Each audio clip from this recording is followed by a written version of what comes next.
The things they make me do around here. Listen, hey, just so great to have you here tonight. And just, man, your singing tonight was unbelievable. I mean, the band was great, but you guys were really with them, and it was just really, really cool. So great job to you. Give yourselves a hand. Fantastic. And I'm speaking for those in the room. If you're outside, I'm sure you were singing great as well. Hey, next week we do kick off At the Movies, and it's always a fan favorite around here. So make sure you're here, bring a friend. And it's also Father's Day. Okay, shameless plug there. It's Father's Day, and we have a lot of fun stuff for dads, including bacon maple donuts, I think is what I heard. So anyway, you don't want to miss it. That's next weekend, so be here for that. Listen, last week we kicked off a two-part series, and so this is the final week of it, called 100.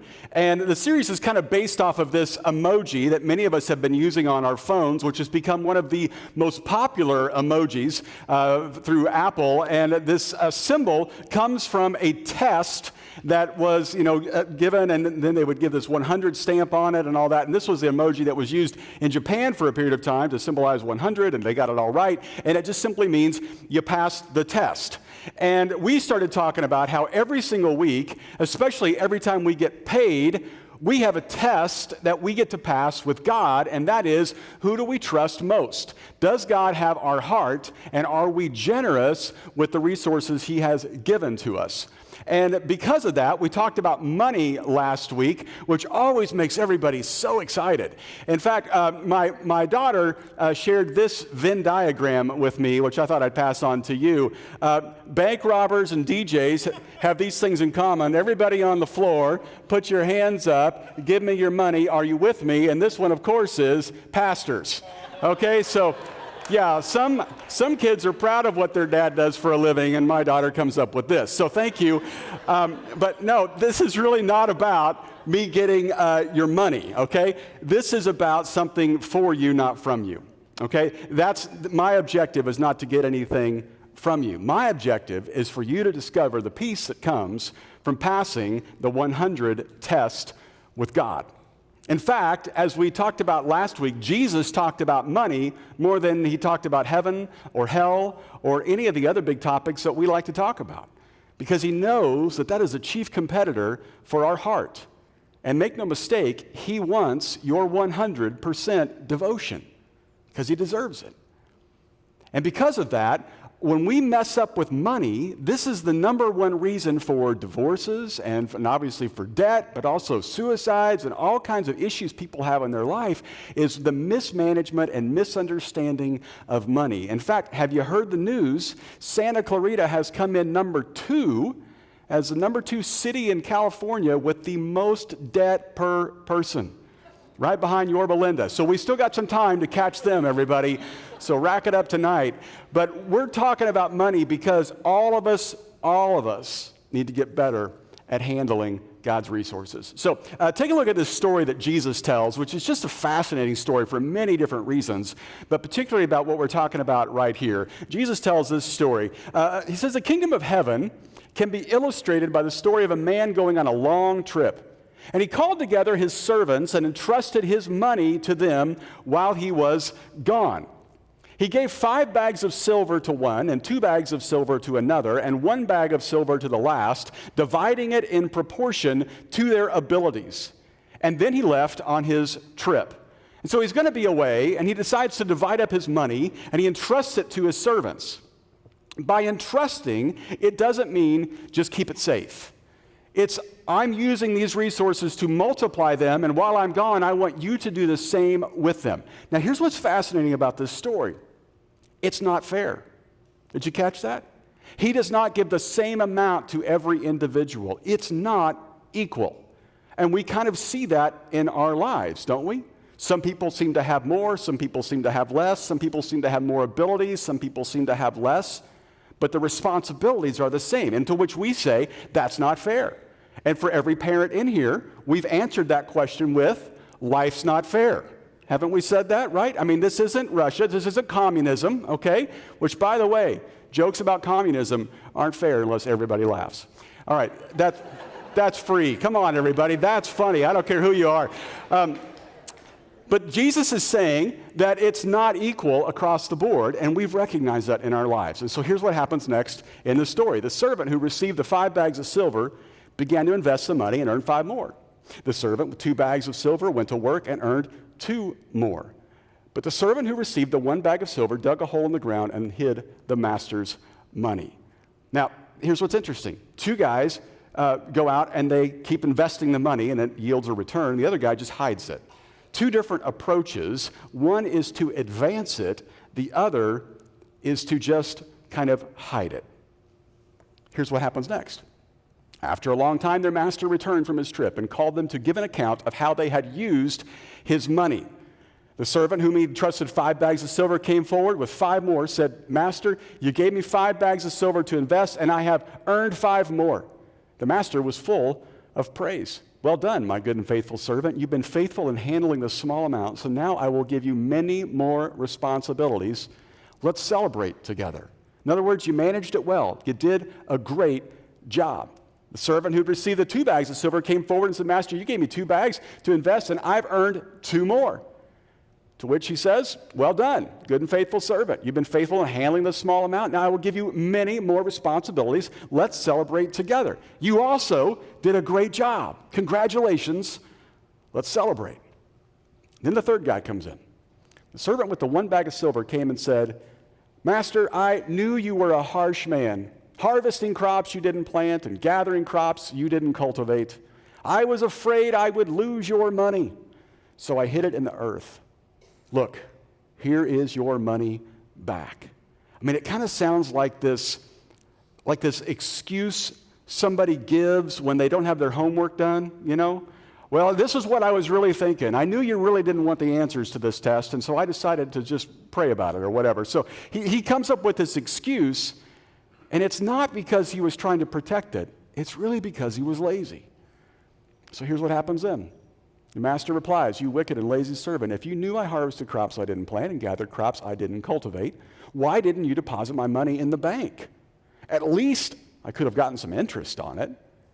And then he ordered, "Take the money from this servant and give it to the one with the 10 bags of silver. To those who use well what they are given, even more will be given, and they will have an abundance. But from those who do nothing, even what little they have will be taken away. Now throw this useless servant out into the darkness where there'll be weeping and gnashing of teeth." This is a fascinating story. There's so many things going on here. I mean, there's things we could talk about, like there's one who's a risk taker, or 2 of them are, and one's risk adverse. And we see so many principles about life there. But the number one principle through this entire story is simply this: God owns it all. God owns it all. It's the master's money to do with it as he pleases. Some get more, some get less, but they all have a responsibility to manage the master's resources well. It's all God's. We just manage it. Now, I recognize that that is not a common way of thinking about things. In fact, for most of us, we view everything that we touch as being ours. For instance, let's just give you a list here of ours and God's. Here's a list of things that we think are ours. It's my job because I got the job and I work hard at it. It's my money because I got the job and I got paid for it. It's my success, all that I've done. I'm a self-made individual. It's my car. Yeah, I'm making payments on it, but yeah, it's mine. House, it'll be mine in 30 years. And my family, this is mine. This is who we are. And it is even my health. I take care of myself. Here's what's in God's column: the weather. God, you take care of that, and I got this here, all right? Because this is really kind of something I can't quite control, but I'll take care of all these things. Now, what's funny about this is, look at what we do. The moment we lose our job, we blame God. The moment we lose our money, God, come through for me. The moment success doesn't happen as quickly as we'd hoped, God, what are you doing? The moment our car breaks down, God, please, please, please make it start.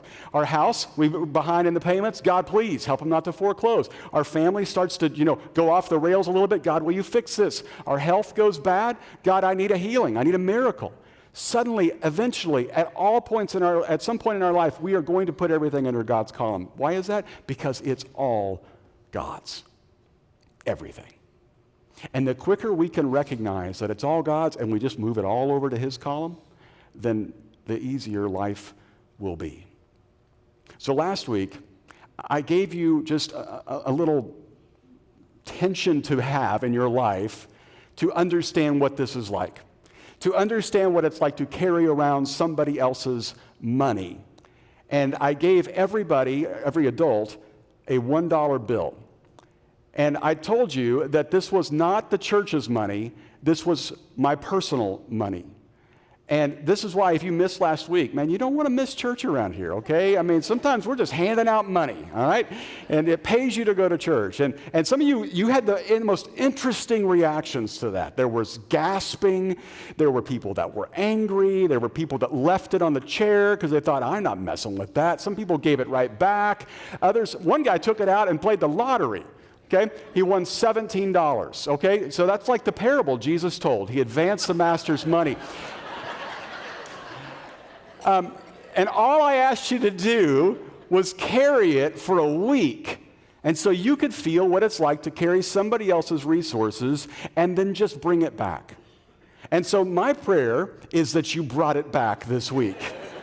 Because the mortgage will be interesting without the money, okay? And so there are white boxes around the room, and you can drop it off as you leave. Don't put it in the offering, okay, because that's God's money. I just want you to put my money back, and please don't tithe on it. Give me the full dollar, not a dime.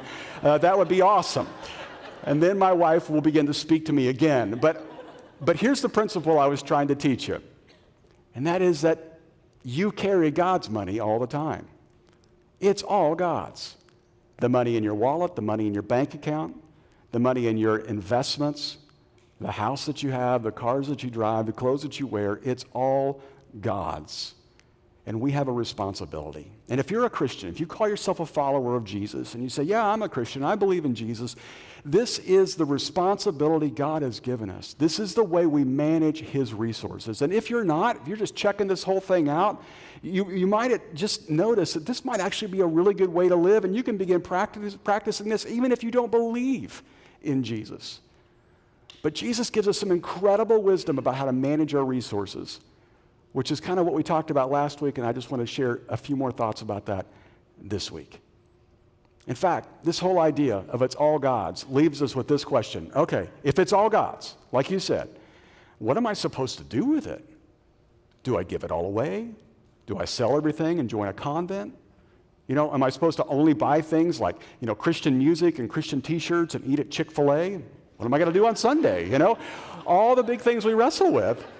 How do we manage God's resources? So last week I gave you kind of God's financial plan. It's called the 100 plan, which is basically, 100% of your income, 10%, 10%, and 80% divides up to give, save, and spend is the perfect way to manage God's resources. Take a look at how this kind of breaks down, the 100 plan. The first part is you give 10%.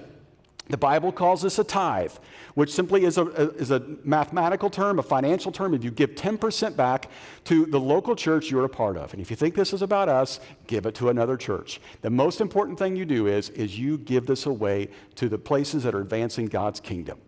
And that's your local church. And so you give that away to that local church because you want to say to God, I trust you first. It's the first that leaves your hands. Even if you're thinking right now, I'd love to do that. No way I can do 10% right now. I'll get to it, but not right now. Just make it the first money that leaves your hands. You're saying, God, I trust you first. We honor God with the first and the best, and God promises to bless the rest. Unfortunately, most of us choose to honor Visa first, or Amazon first, or our mortgage first, and all of those things need to be paid and are great, but the reality is, God is the only one that we can trust. And God says you can trust me with my money. So give that percentage back so I know I have your heart. I've had just the coolest emails coming through over the past week. People telling me that they've started this plan several years ago and it's changed their lives. Some have stories of windfalls of cash, and some have stories of job promotions. Some have stories of things working longer than they should have, and some have stories of peace that came into their family they never experienced before. Just amazing things that happen when we decide that 90% with God involved is better than 100% on our own. We give 10% back to God. The second 10%, we save. This is that little bit of money you put aside for a rainy day, for a vacation, for, a college fund, braces, whatever it is. You set that aside, and that's kind of the emergency fund, and it begins to grow over a period of time. You save 10%.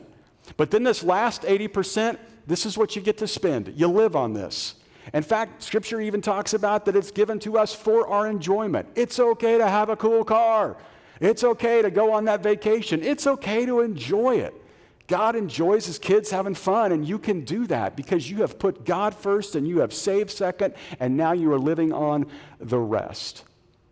And it sounds like a pretty simple thing, right? Oh yeah, 10-10-80, that makes sense. That seems like that would be great. But the problem is that you and I start to play this game and we look at it and we go, 80% just isn't enough. And you know why that is? Because we just have this connection in our minds between happiness and money. And what do we tend to think when 80% isn't enough? I just need what?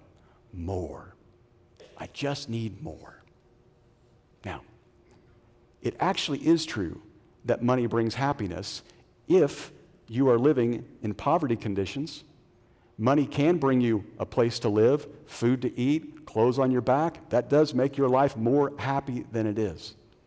But the bigger issue for all of us that maybe have those things is that it's not the M word of more that we need that brings happiness. It's another M word, and that word is margin.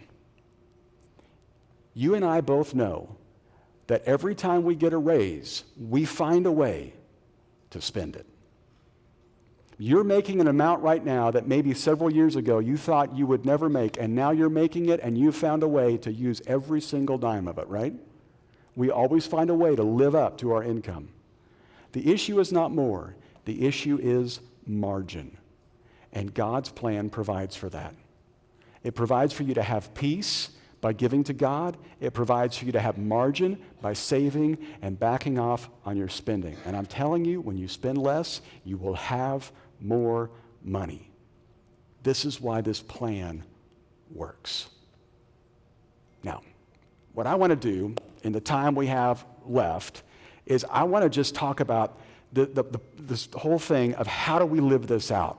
Because the point of Jesus' story is that God has entrusted all of this to us, and we're all looking for ways to get more. We just don't know ways to get margin. So how do we manage this, especially for those of us that are followers of Jesus, because this is a spiritual issue for us. It's not like spiritual issues are prayer and reading the Bible and going to church, and then money's over here. It's all together because it's all God's. So what do we do if we want to start implementing this 100 plan? Two things. The first thing is this. You have to decide. You have to just make a decision that I'm going to do this plan. Not maybe someday when we make more money. I'll tell you what, this is good for the kids, but we got our own system going on. But rather, we are going to do this because it's not about the difficulty, it's about the discipline. I mean, it's the same thing when it comes to working out. Same thing with going to the gym.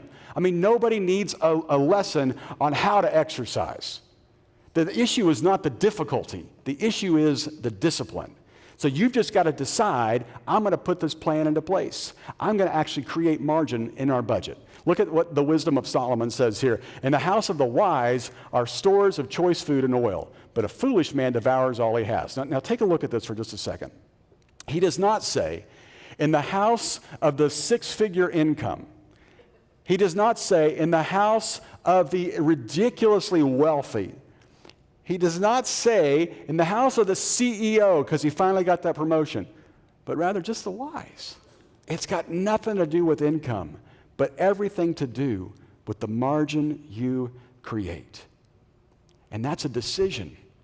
That's a decision that you and I have to make.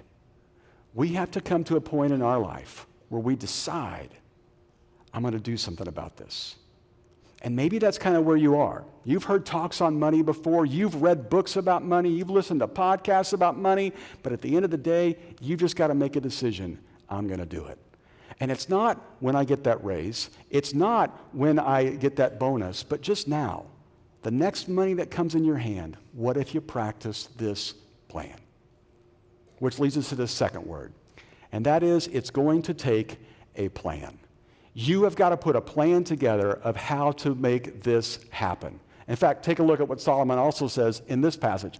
The plans of the diligent lead to profit, as surely as haste leads to poverty. In other words, you come up with a plan of what you're going to do. And that's why we're always pushing around here, become an automated giver, because then it is part of the system of your budget, where you're just saying the top 10% comes out every single time. And if you're not able to do 10% yet, you just set up the recurring giving, because now you're already in on the plan of giving God first what it is His and managing His resources the right way. One of the great ways that you can start this plan is you can be part of something around here we call Rock Solid. Rock Solid is just a few-week crash course on money management that will help you retire debt, save for the future, and put together a clear spending plan that you and your spouse can both blame the teacher instead of each other. Because you know what happens when you start talking about money. Everybody gets mad and storms out of the room and does the same thing they've always been doing. If you go to the class, then you can blame the teacher but still do the work. And that's okay. He can handle it. And Rock Solid is coming up just in the next couple weeks, and you can sign up on our website and be a part of that and put that plan into place. It's helped thousands of people around here, and I know it can help you as well. So last week I gave you a challenge, and the challenge was simply this. Would you decide for the next 100 days to test God with the tithe? Just to try that plan and giving 10% back to God, starting with something, just doing something and giving it back to God, and see what He does in your life. I'm going to give you another challenge today, and this will help your plan. This will help your decision. For the next 100 days, write down what you spend money on. Just write it down. $15 for lunch, $25 for gas. I'm sorry, $50 for gas. Whatever it is you spend money on, $5 for coffee. You know, it's just amazing how quickly it goes. And save those receipts, write it down, and you'll be able to take a look at it. I mean, use some of the apps that are out there. Maybe you can use Quicken or Mint online or Every Dollar through Dave Ramsey, and just track it all and just see where it goes for the next 100 days. And I think you as a family will begin to figure out, boy, there's some margin here we could move around and find so much more peace in our lives by implementing 10-10-80 if we just change where some of our money goes. All right. There's going to be some resistance. Let me give you the barrier of all these things we just talked about.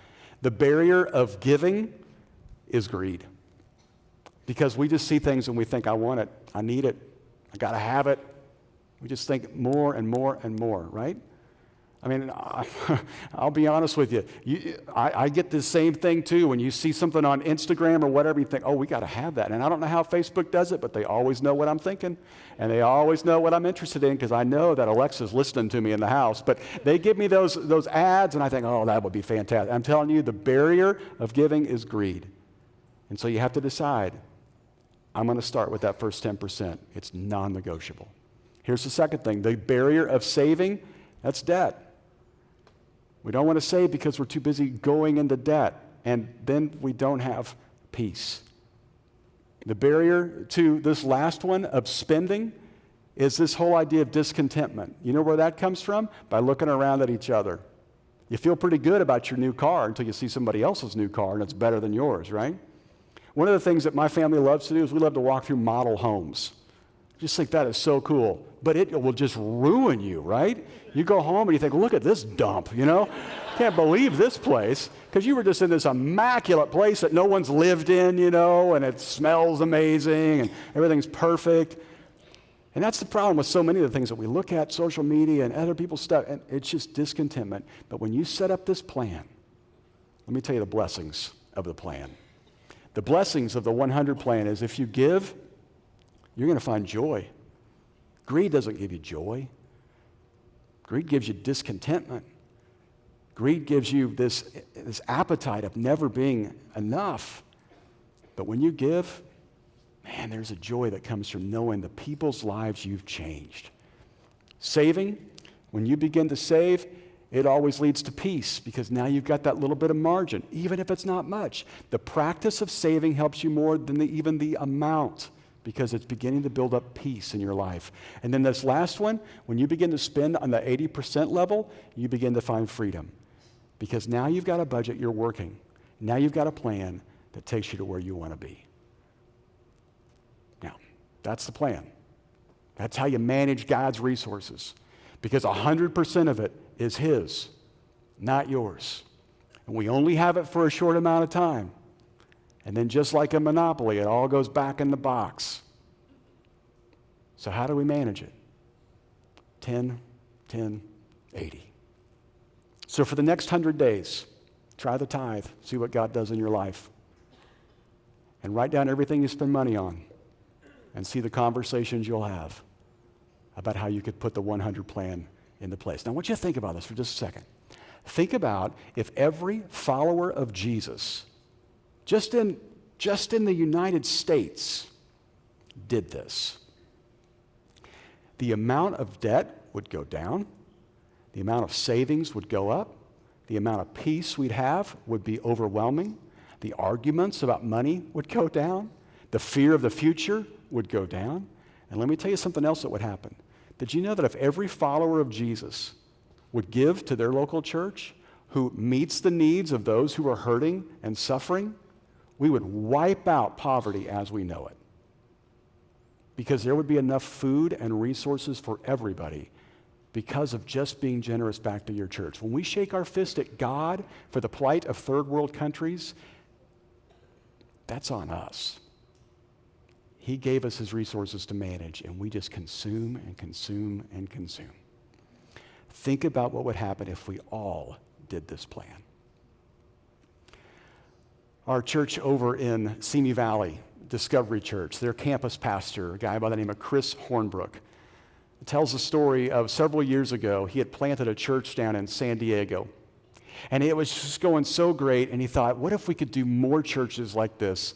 And he took a business guy in their church out for lunch one day, and he just cast this vision. He said, I'd love to see us plant 20 churches in 10 years. And the guy just started to kind of get emotional about this. And Chris said, tell me what's going on. And he said, I want to be part of that financially. And he said, well, tell me why that is. That would be fantastic. And he said, when I went to college back in the 70s, I had a roommate that said to me, my goal in life is to make $1 million. And he said, right then and there, I decided my goal in life is to give away $1 million. He said, I just see myself as an asset manager for God.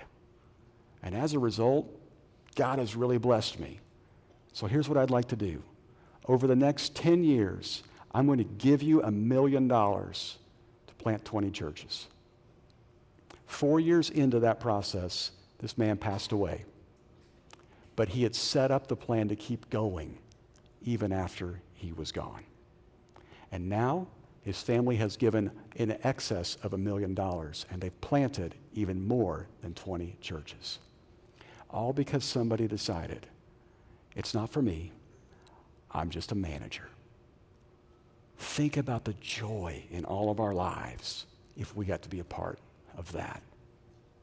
I know that's what you want. You want more than just stuff that keeps breaking down and you end up throwing away or selling at a garage sale. You want more than just a house you have to keep patching up and painting and then selling and hoping somebody buys it. You want more than just cars that keep breaking down and need more assistance and care. You want more than just stuff. You want a legacy. You want to change people's lives. And that's what God's plan does. So, that's my challenge to you. Let's try this plan. Let's try it for 100 days. Let's see what God does. And I think we're going to be overwhelmed. Let's stand up and I'll pray us out. God, thank you for your gift of just grace and mercy in our lives, how you've given us so much. And we're just so grateful for all of that, God. So we just want to be generous back towards you. We want to be people that manage your resources well. And so guide us as we go out of here right now. Would you just guide our choices we make, the decisions that we make, and just our weekend and what's next. So we look forward to next weekend when we get back together and celebrate Father's Day together. And we thank you for this opportunity. We pray all this in Jesus' name. Amen. Thanks for being here, and give me my dollar back. Thanks.